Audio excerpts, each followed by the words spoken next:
Hey guys, how are y'all doing? やっほーみんな Good evening to those of you on the eastern side, I guess. This is meant to be sort of like a nighttime stream, I guess. Story time? Bedtime stream, I suppose. So there's that for those of you guys. And for the rest of you, it's normal read-along story time. So I hope you enjoy. I'm Kamishiro Yoshiaki, the less serious one of the Kamishiro family, you could say. And yeah, I mean, it's a game. Now I read, apparently. That's a new thing. I have my tea with me, my mugicha, my barley tea, I guess.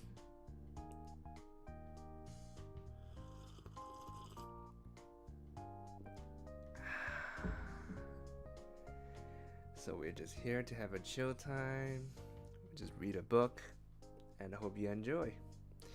So today we're reading a Yankee in Connecticut Yankee in King Arthur's court. I don't know if you guys know, but there's this whole boom about isekai series nowadays, right? And then a sort of offshoot of isekai is the time slip, where someone, the main character, goes back in time and they change things, and things are a bit different in the past than history books have told you, but it is the past. So you might not have known, but Mark Twain did actually write a time slip story all the way back near the turn of the 20th century, so 1900s. He really did, and this is it. So we're here to have a good time today, and that's how it goes. So this book is in the public domain. I'm scared of copyright, so there's that. It is in public domain, and you can download it yourself and read it yourself from Project Gutenberg. It's a website that has a lot of public domain books. So if you like this book and you can't wait to finish the rest of it, that's the website you go to. Alright, so without further ado, hold on, let me get another sip.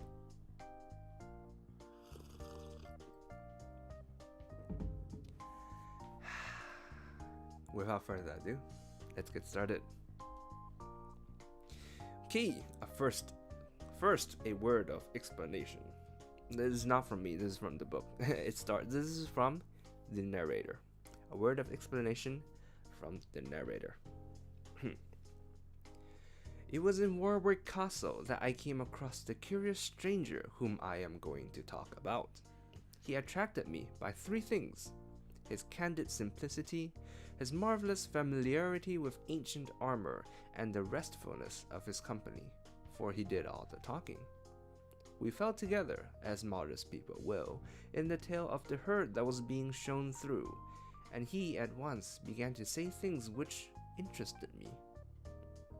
As he talked along, softly, pleasantly, flowingly, he seemed to drift away imperceptibly out of this world and time, and into some remote era and old forgotten country.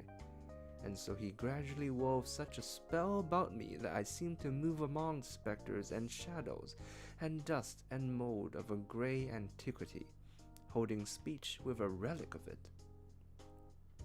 Exactly as I would speak of my nearest personal friends or enemies, or of my most familiar neighbors, he spoke of Sir Bedivere, Sir Bors de Ganis, Sir Lancelot of the Lake, Sir Galahad, and all the other great names of the Table Round, and how old, unspeakably old, and faded, and dry, and musty, and ancient he came to look as he went on.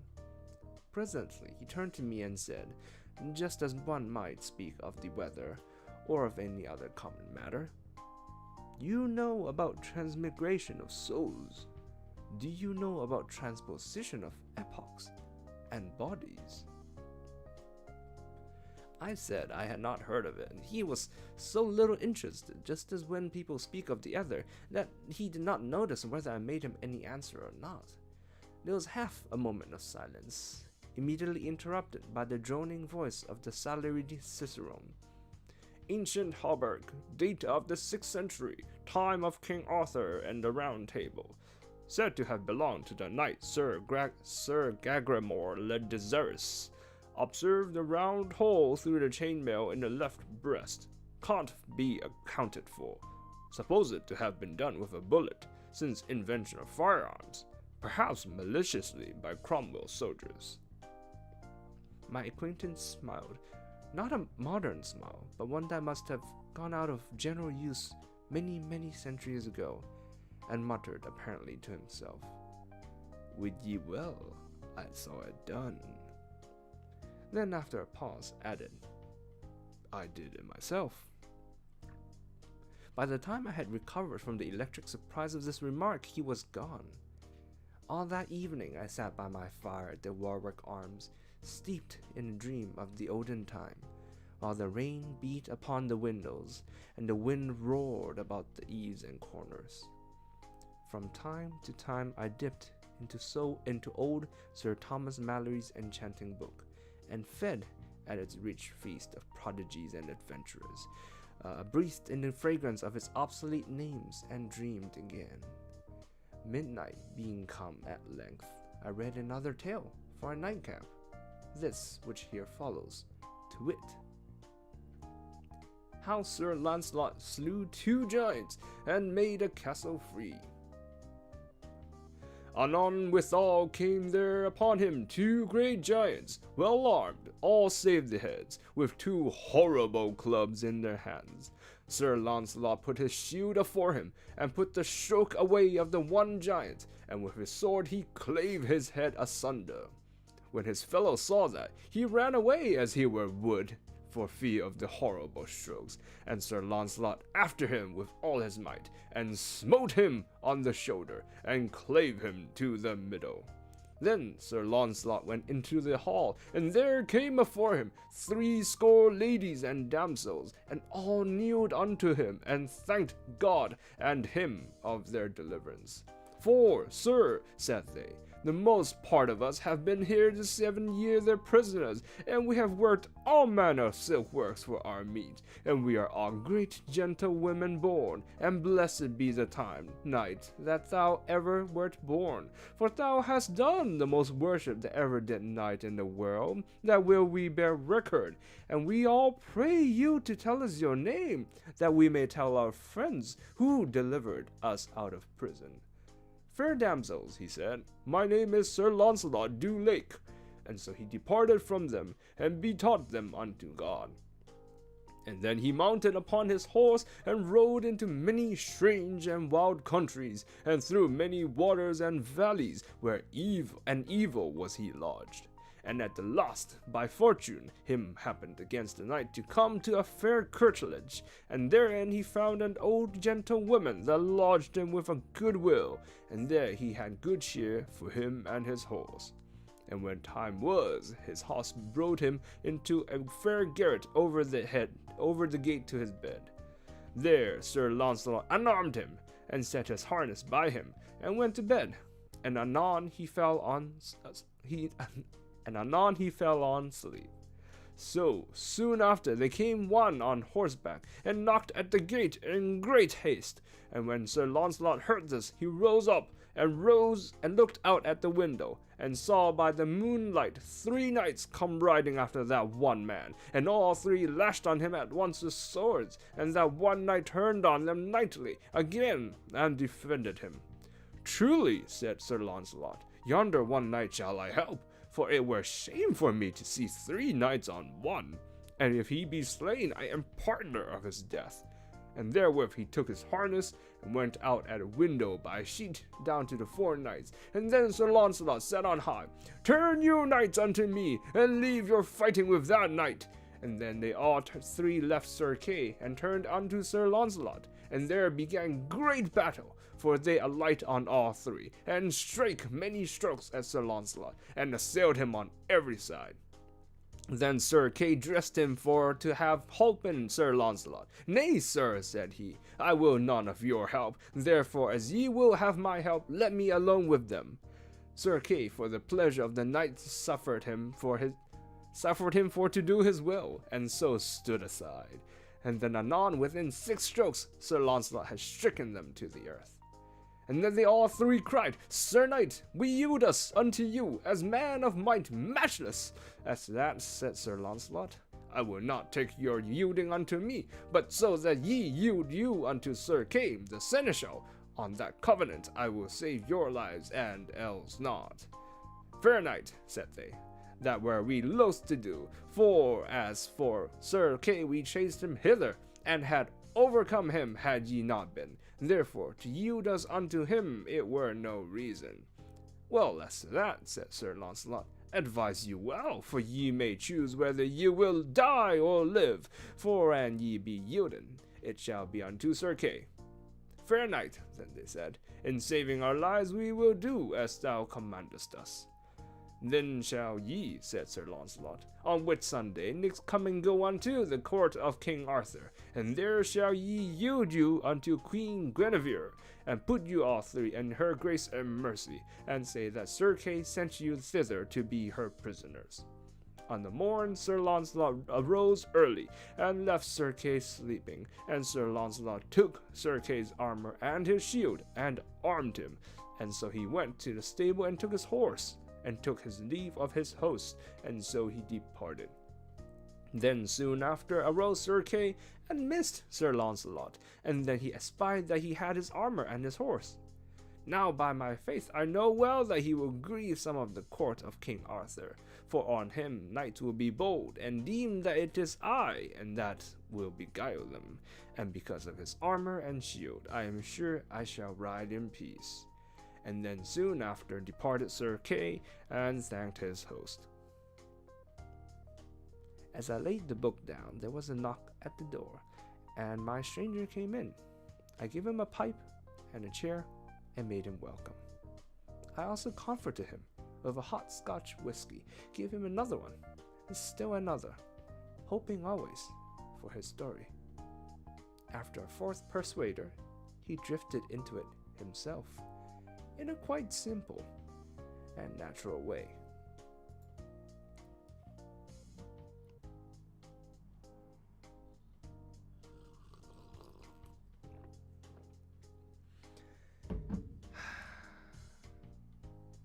The Stranger's History. I am an American.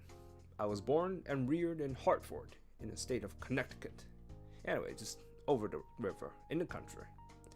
So I am a Yankee of the Yankees, and practical, yes, and nearly barren of sentiment, I suppose, or poetry, in other words. My father was a blacksmith, my uncle was a horse doctor, and I was both, along at first. Then I went over to the great arms factory and learned my real trade, learning all there was to it, learned to make everything, guns, revolvers, cannon, boilers, engines, all sorts of labor-saving machinery. Why, I could make anything a body wanted, anything in the world. It didn't make any difference what. And if there wasn't any quick, newfangled way to make a thing, I could invent one, and do it as easy as rolling off a log. I became head superintendent, had a couple of 1,000 men under me. I love this part, how this explains his cheat, right? Yeah, it's called in light novels we call it a cheat, right? Nice cheato, where somebody has a governance cheat or a basically this explains how he's gonna basically introduce guns to King Arthur's world. I love how Mark Twain did go to the trouble of adding this to the backstory. So it's not so much like those light novels where it's just a random teenager who somehow knows how to make guns. Right? Here we have a guy who actually did learn how to make guns. So there's that. That's pretty fun. Well, a man like that is a man that is full of fight, that goes without saying. With a couple of thousand rough men under one has plenty of that sort of amusement. I had, anyway. At last I met my match, and I got my dose. It was during a misunderstanding conduct of crowbars with a fellow we used to call Hercules. He laid me out with a crusher alongside the head that made everything crack, and seemed to spring every joint in my skull and made it overlap its neighbor. Then the world went out in darkness, and I didn't feel anything anymore, and didn't know anything at all, at least for a while. When it came to again, I was sitting under an oak tree on the grass, with a whole beautiful and broad country landscape all to myself, nearly. Not entirely, for there was a fellow on a horse looking down at me, a fellow fresh out of a picture book. He was in old-time iron armor from head to heel, with a helmet on his head the shape of a nail keg, which had slits in it, and he had a shield, and a sword, and a prodigious spear, and his horse had armor on too, and a steel horn projecting from its forehead, and gorgeous red and green silk trappings that hung down all around him like a bed quilt, nearly to the ground. "Fair sir, will ye just," said this fellow. "Will I what?" "Will you try a passage of arms for land or lady or for—" "What are you giving me?" I said. "Get along back to your circus, or I'll report you." Now what does this man do but fall back a couple of 100 yards and come rushing at me as hard as he could tear, with his nail keg bent down nearly to his horse's neck, and his long spear pointed straight ahead. I saw he meant business, so I was up the tree when he arrived. He allowed that I was his property, the captain of his spear. There was argument on his side, and the bulk of the advantage, so I judged it best to humor him. We fixed up an agreement whereby I was to go with him and he was not to hurt me. I came down and we started away, I walking by the side of his horse. We marched comfortably along through glades and over brooks which I could not remember to have seen before, which puzzled me and made me wonder, and yet we did not come to any circus or sign of a circus. So I gave up the idea of a circus and concluded he was from an asylum. But we never came to an asylum, so I was up a stump, as you might say. I asked him how far we were from Hartford. He said he had never heard of the place, which I took to be a lie, but I allowed it to go at that.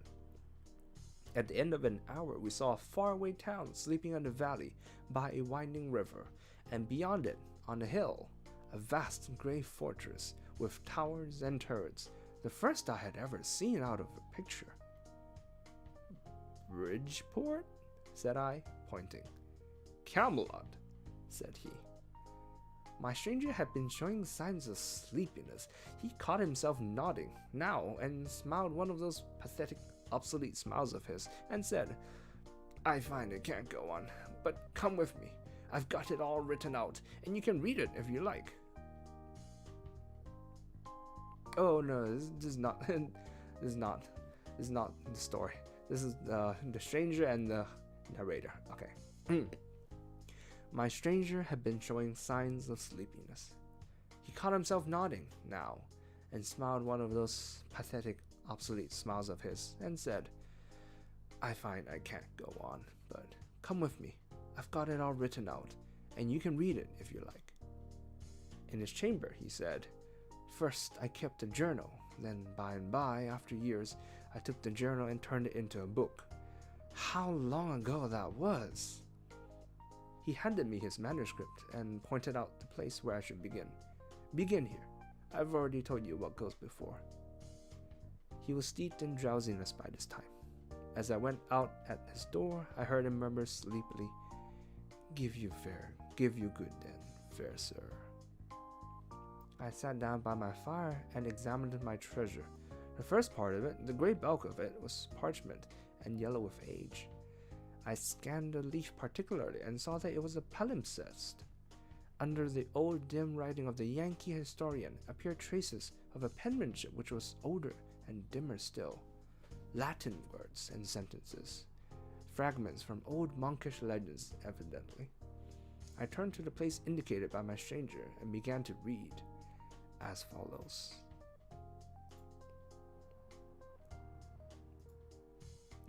And here we are at finally we're at chapter 1. And that was a while.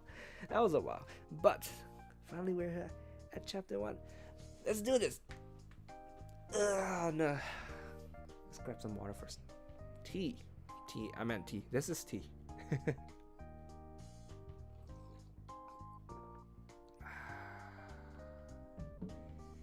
Oh my.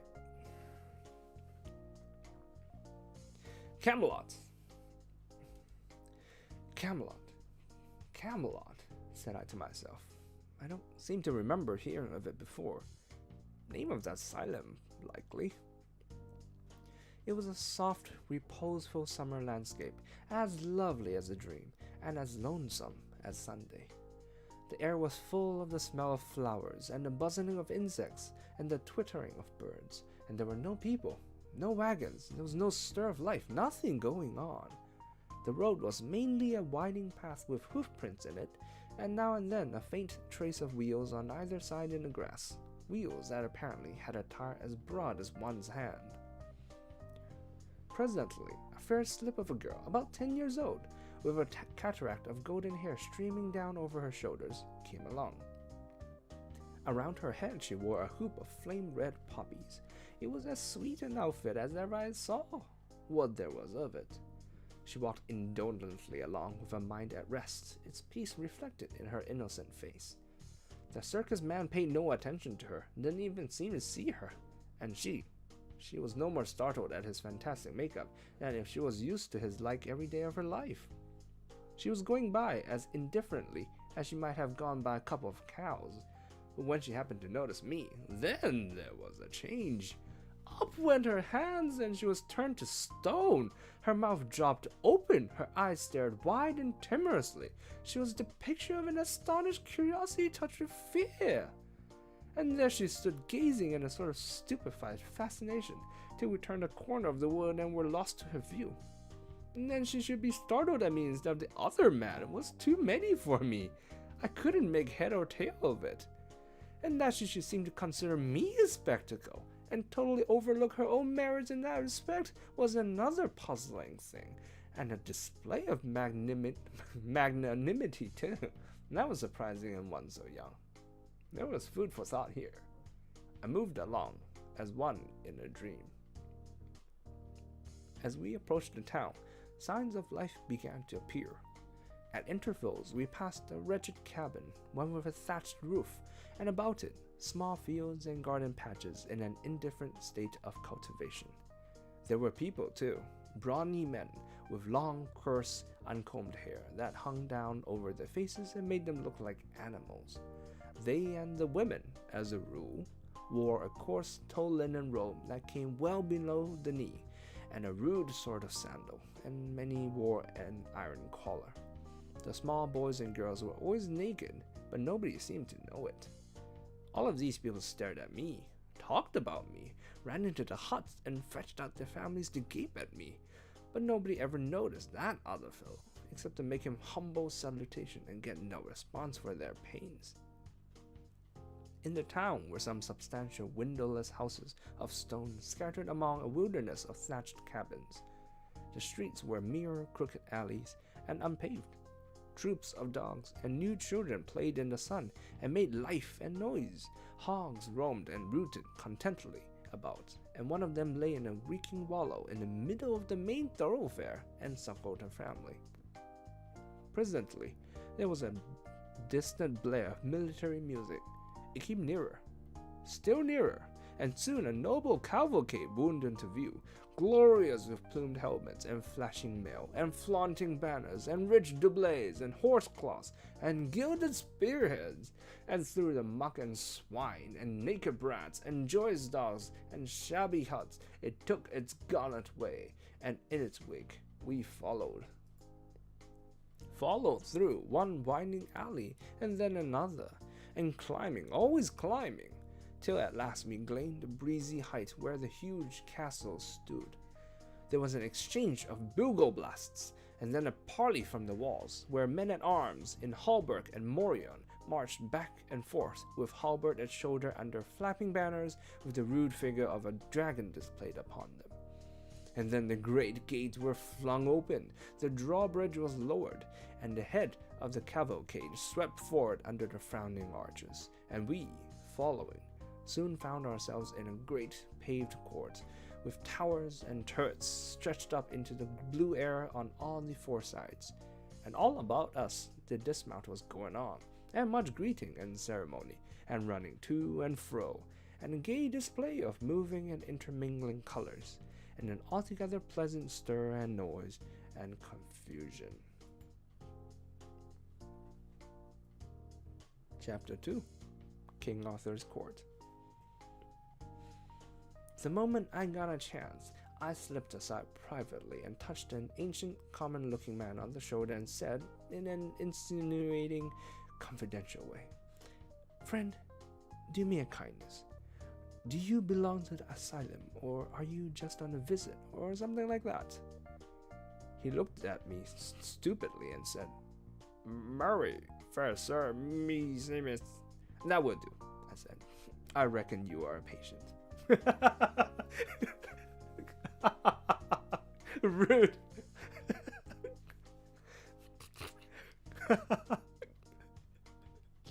Roasted him. I moved away, cogitating, and at the same time keeping an eye out for any chance passenger in his right mind that might come along and give me some light. I judged I had found one presently, so I drew him aside and said in his ear, "If I could see the headkeeper a minute, only just a minute." "Prithee, do not let me." Let you what?" "Hinder me, then, if the word please thee better." And then he went on to say he was an undercook, and could not stop to gossip, though he would like it another time, for it would comfort his very liver to know where I got my clothes. As he started away, he pointed and said, "Yonder was one who was idle enough for my purpose, and was seeking me besides, no doubt." This was an airy, slim boy in shrimp-colored tights that made him look like a forked carrot. The rest of his gear was blue silk and dainty laces and ruffles, and he had long yellow curls and wore a plumed pink satin cap tilted complacently over his ear. By his look, he was good-natured. By his gait, he was satisfied with himself. He was pretty enough to frame. He arrived, looked me over with a smiling and impudent curiosity, said he had come for me, and informed me that he was a page. "Go along," I said. "You ain't more than a paragraph." Roasts. It was pretty severe, but I was nettled. However, it never fazed him. He didn't appear to know he was hurt. He began to talk and laugh in a happy, thoughtless, boyish fashion as we walked along, and made himself old friends with me at once. Asked me all sorts of questions about myself and about my clothes, but never waited for an answer. Always chattered straight ahead as if he didn't know he had asked the question and wasn't expecting any reply, until at last he happened to mention he was born in the beginning of the year 513. It made the cold chills creep over me. I stopped and said, a little faintly, "Maybe I didn't hear you just right.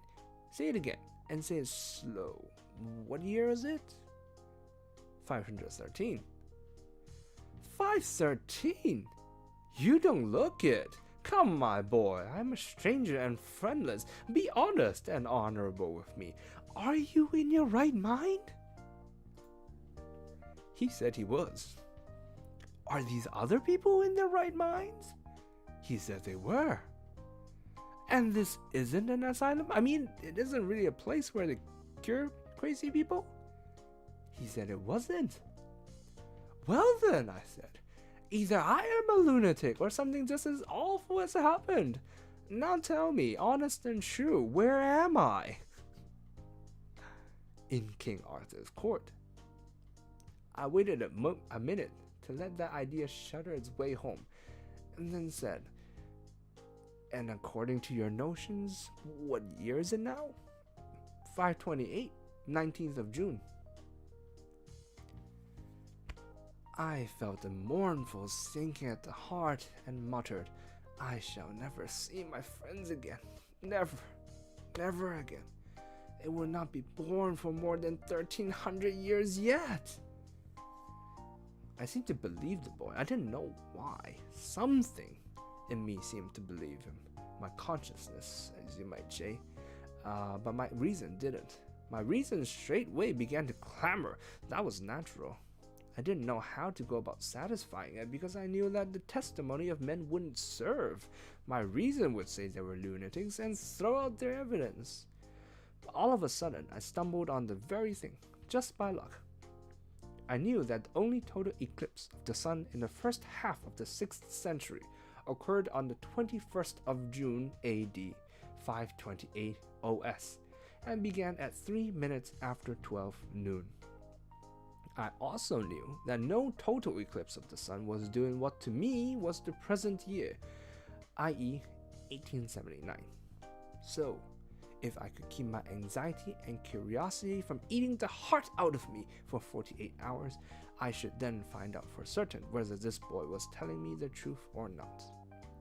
Wherefore, being a practical Connecticut man, I now shoved this whole problem clear out of my mind till its appointed day and hour should come, in order that I might turn all my attention to the circumstances of the present moment, and be alert and ready to make the most out of them that could be made. One thing at a time is my motto, and just play that thing for all it's worth, even if it's only 2 pair and a jack. I made up my mind to 2 things. If it was still the 19th century and I was among lunatics and couldn't get away, I would presently boss the asylum or know the reason why. And if, on the other hand, it was really the 6th century, alright, I didn't want any softer thing, I would boss the entire country inside of 3 months. For I judged I would have the start of the best educated man in the kingdom by a matter of 1300 years and upward. I'm not a man to waste time after my mind's made up and there's work on hand, so I said to the page, "Now, Clarence, my boy, if that might happen to be your name, I will get you to post me up a little if you don't mind. What is the name of that apparition that brought me here?" "My master and thine. That is the good knight and great lord Sir Kay the Seneschal, foster brother to our liege the king." "Very well. Good on. Go on, tell me everything." He made a long story of it, but the part that had immediate interest for me was this. He said I was Sir Kay's prisoner, and that in the due course of custom I would be flung into a dungeon and left there on scant commons until my friends ransomed me, unless I chanced to rot first. I saw that the last chance had the best show, but I didn't waste any bother about that. Time was too precious. The page said, further, that dinner was about ended in the great hall by this time, and that as soon as the sociability and heavy drinking should begin, Sir Kay would have me in and exhibit me before King Arthur and his illustrious knights seated at the table round, and would brag about his exploit in capturing me, and would probably exaggerate the facts a little, but it wouldn't be a good form for me to correct him, and not over safe either. And when I was done being exhibited, then ho for the dungeon. But he, Clarence, would find a way to come and see me every now and then, and cheer me up, and help me to get word to my friends. Get word to my friends! I thanked him, I couldn't do less, and about this time a lackey came by to say I was wanted, so Clarence let me in and took me off to one side and sat down by me. Well, it was a curious kind of spectacle, and interesting. It was an immense place, and rather naked, yes, and full of loud contrasts. It was very, very lofty, so lofty that the banners depending from the arched beams and girders way up there floated in a sort of twilight. There was a stone-railed gallery at each end, high up, with musicians in the one, and women clothed in stunning colors in the other. The floor was of big stone flags laid in black and white squares, rather battered by age and use, and needing repair. As to ornament, there wasn't any, strictly speaking, though on the walls hung some huge tapestries which were probably taxed as works of art. Battle pieces they were, with horses shaped like those which children cut out of paper or create in gingerbread, with men on them in scale armor whose scales are represented by round holes, so that the man's coat looks as if it had been done with biscuit punch. There was a fireplace big enough to camp in, and its projecting sides and hood, of carved and pillared stonework, had the look of a cathedral door. Along the walls stood men-at-arms in breastplate and morion, with halberds for their only weapon, rigid as statues, and that is what they looked like. In the middle of this groined and vaulted public square was an oaken table, which they called the Table Round. It was as large as a circus ring, and around it sat a great company of men, dressed in such various and splendid colors that it hurt one's eyes to look at them. They wore their plumed hats right along, except that whenever one addressed himself directly to the king, he lifted his hat a trifle, just as he was beginning his remark. Mainly, they were drinking from entire ox horns, but a few were still munching bread or gnawing beef bones. There was about an average of 2 dogs to 1 man, and these sat in expectant attitudes till a spent bone was flung to them, and then they went for it by brigades and divisions with a rush, and there ensued a fight which filled the prospect with a tumultuous chaos of plunging heads and bodies and flashing tails, and a storm of howlings and barkings deafened all speech for the time.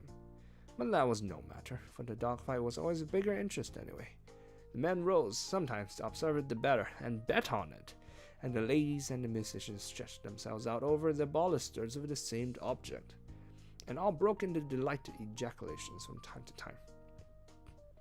In the end, the winning dog stretched himself out comfortably with his bone between his paws and proceeded to growl over it and gnaw it and grease the floor of it, just as 50 others were already doing, and the rest of the court resumed their previous industries and entertainments.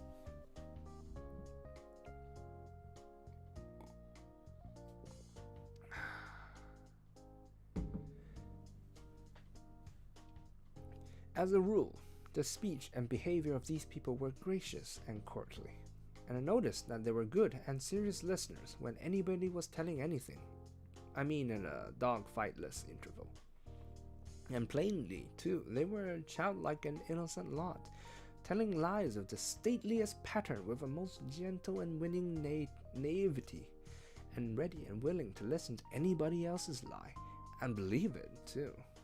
It was hard to associate them with anything cruel or dreadful, and yet they dealt in tales of blood and suffering with a guileless relish that made me almost forget to shudder. I was not the only prisoner present. There were 20 or more. Poor devils. Many of them were maimed, hacked, carved in a frightful way, and their hair, their faces, their clothing were caked with black and stiffened drenchings of blood. They were suffering sharp physical pain, of course, and weariness, and hunger and thirst, no doubt, and at least none had given them the comfort of a wash, or even the poor charity of a lotion for their wounds. Yet you never heard them utter a moan or a groan, saw them show any signs of restlessness or any disposition to complain. The thought was forced upon me. The rascals! They have served other people so in their day. It being their own turn, now they were not expecting any better treatment than this. So the philosophical bearing is not an outcome of mental training, intellectual fortitude, or reasoning. It is mere animal training. They are white Indians. Whoa, the racism. Chapter 3. Merlin. Mainly, the Roundtable Talk was monologues, narrative accounts of their adventures, in which these prisoners were captured and their friends and backers killed and stripped of their steeds and armor.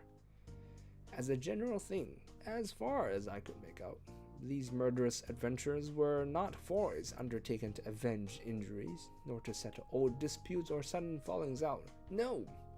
As a rule, they were simply duels between strangers. Duels between people who had never even been introduced to each other, and between whom exists no cause of offense whatever. Many a time I had seen a couple of boys, strangers, meet by chance and say simultaneously, "I can lick ya," and go at it on the spot. But I had always imagined until now that that sort of thing belonged to children only. It was a sign and mark of childhood. But here were these big boobies sticking to it and taking pride in it, clear up into full age and beyond.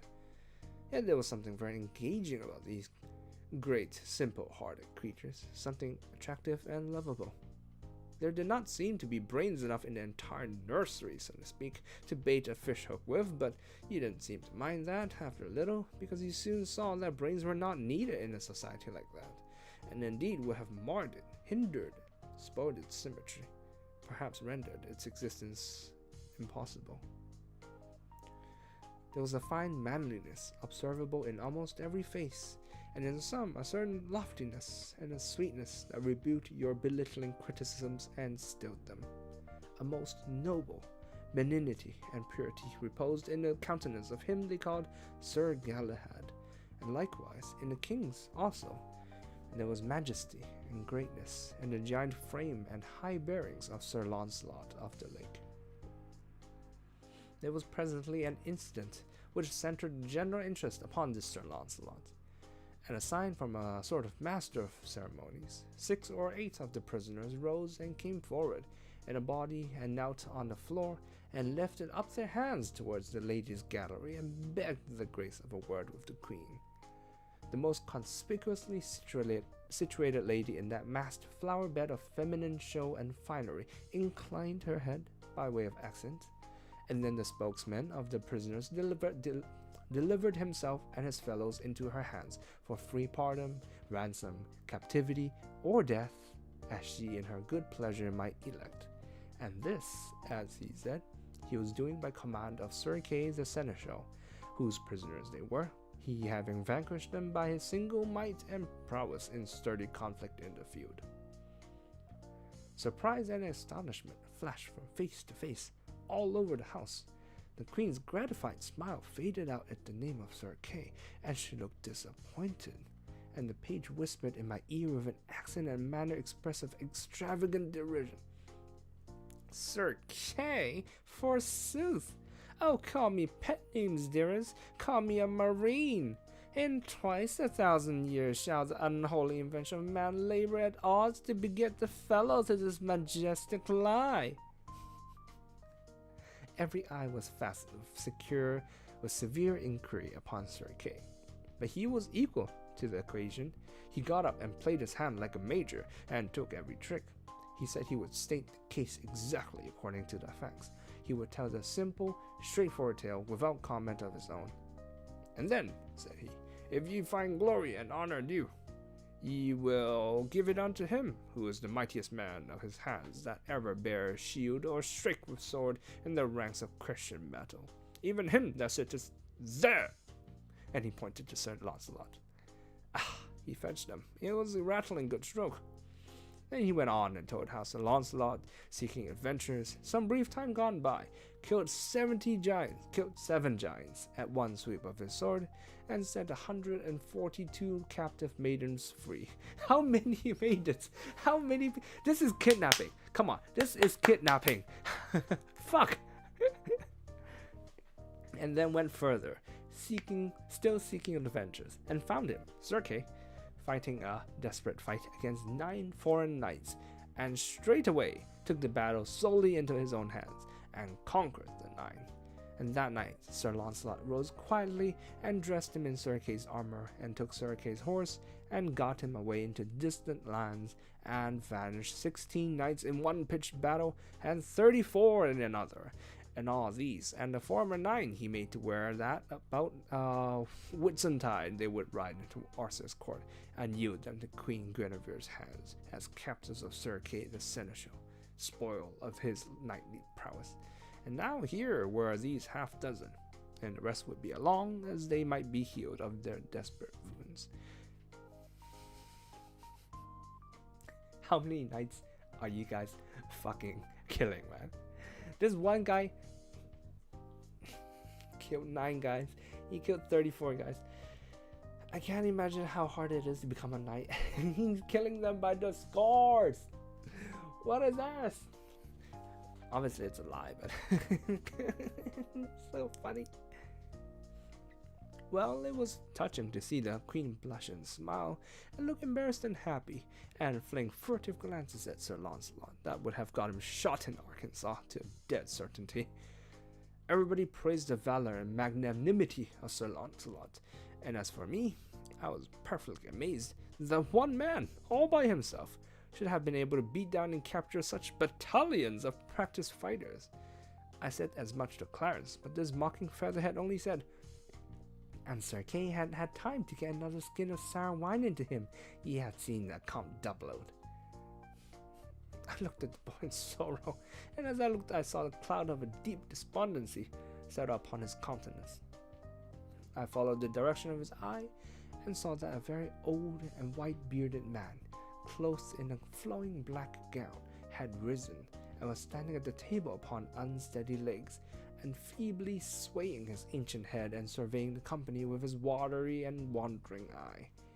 The same suffering look that was in the page's face was observable in all the faces around, the luck of dumb creatures who know that they must endure and make no moan.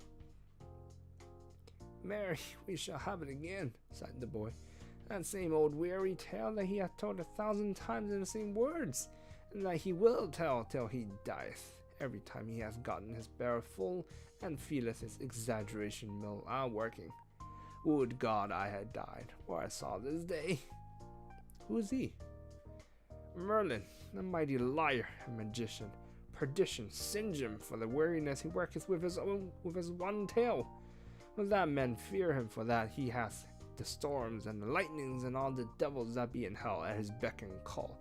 They would have dug his entrails out these many years ago to get at that tail and squelch it. He telleth it always in the third person, making believe he's too modest to glorify himself. Maledictions light upon him. Misfortune be his dole. Good friend, prithee call me for evensong." The boy nestled himself upon my shoulder and pretended to go to sleep. The old man began his tale, and presently the lad was asleep in reality. So also were the dogs in the court, the lackeys, and the fowls of men at arms. The droning voice droned on. A soft snoring arose on all sides and supported it like a deep and subdued accompaniment of wind instruments. Some heads were bowed upon folded arms. Some lay back with open mouths that issued unconscious music. The flies buzzed, and a bit unmolested. The rats swarmed softly out from 100 holes and pattered about and made themselves at home everywhere. And one of them sat up like a squirrel on the king's head, had a bit of cheese in its hands and nibbled it, and even dribbled the crumbs in the king's face with naive and impudent irreverence. It was a tranquil scene, and restful to the weary eye and the jaded spirit.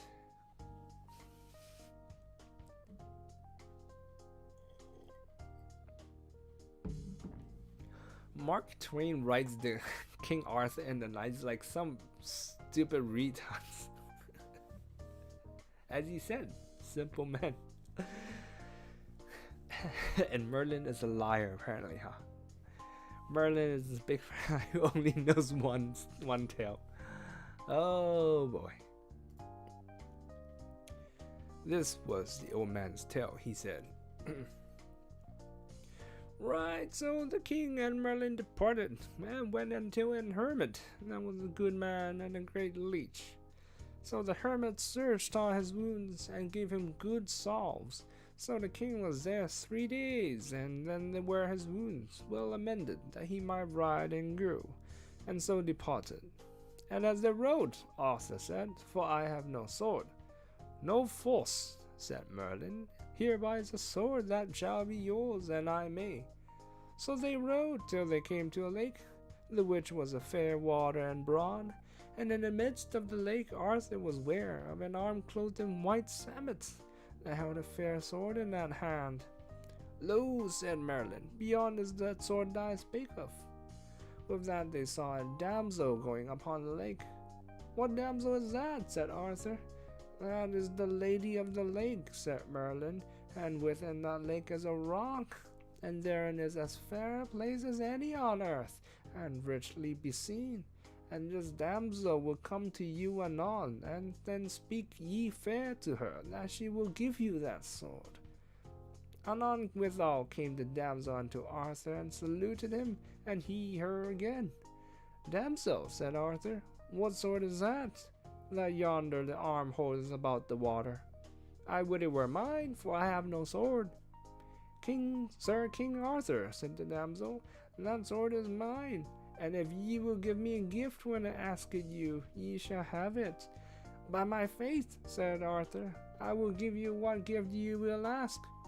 Well, said the damsel, go ye into yonder barge and row yourself to the sword, and take it and the scabbard with you, and I will ask my gift when I see my time. So Sir Arthur and Merlin alight, and tied their horses to 2 trees, and so they went into the ship, and when they came to the sword that the hand held, Sir Arthur took it out by the handles, and took it with him. And then the arm and the hand went under the water, and so they came unto the land, and rode forth. And then Sir Arthur saw a rich pavilion. What signifieth yonder pavilion? It is the knight's pavilion, said Merlin, that ye fought with last, Sir Pellinore. He is out, he is not there. He hath ado with a knight of yours, that hight Eglaim, and they have fought together. But at the last Eglaim fled, and else he had been dead, and he hath chased him even to Carlisle, and we shall meet him along in the highway. That is well said, said Arthur. Now have I a sword. Now will I wage battle with him, and be avenged on him. Sir, ye shall not so, said Merlin, for the knight is weary of fighting and chasing, so that ye shall have no worship to have ado with him. Also, he will not lightly be matched of one knight living, and therefore it is my counsel, let him pass, for he shall do you good service in that time, and his sons after his days. Also ye shall see that the day in short space ye shall be right glad to give him your sister to wed. When I see him, I will do as ye advise me, said Arthur. Then Sir Arthur looked on the sword, and liked it passing well. Whether likest you better, said Merlin, the sword or the scabbard? Me liketh better the sword, said Arthur. You are more unwise, said Merlin, for the scabbard is worth 10 of the sword. For while ye have the scabbard upon you, ye shall never lose no blood. Be ye never so sore wounded. Therefore, keep well the scabbard with you always. So they rode into Carlisle, and by the time they met with Sir Pellinore, but Merlin had done such a craft that Pellinore saw not Arthur, and he passed by without any words. I marvel, said Arthur, that the knight would not speak. Sir, said Merlin, he saw you not, for an he had seen you, ye had not likely departed. So they came unto Carlisle, whereof his knights were passing glad. And when they heard of his adventures, they marveled that he would jeopard his person so alone. But all men of worship say it was merry to be under such a chieftain that would put his person in adventures, as other poor knights did.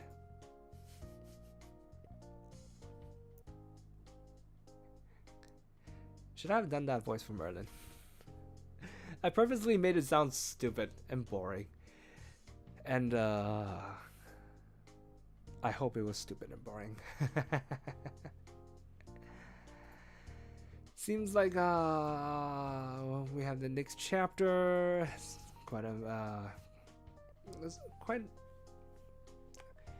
we have about 7 minutes left. I don't think we'll be able to finish in 7 minutes. So yeah, we're gonna call it quits for today. How was it? I hope you had fun. It is a pretty funny book. I can't wait until we get to see more dialogue from the narrator, from the protagonist. He's vicious, man. He's absolutely vicious. It's ridiculous. Oh man, this is gonna be fun. It's gonna be a fun read. So that's it for today. Yeah, I hope you enjoyed it. Won't be doing this tomorrow. I have something to do tomorrow, but I might pick this up again on Wednesday. So, well, Wednesday for me, Tuesday night for you. So, for those of you on the Eastern side, I mean. But yeah, I wish you a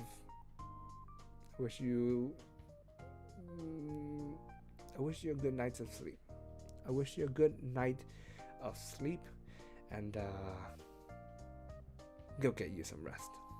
As for everybody else, have yourself a nice rest of the day. And yeah, that's it.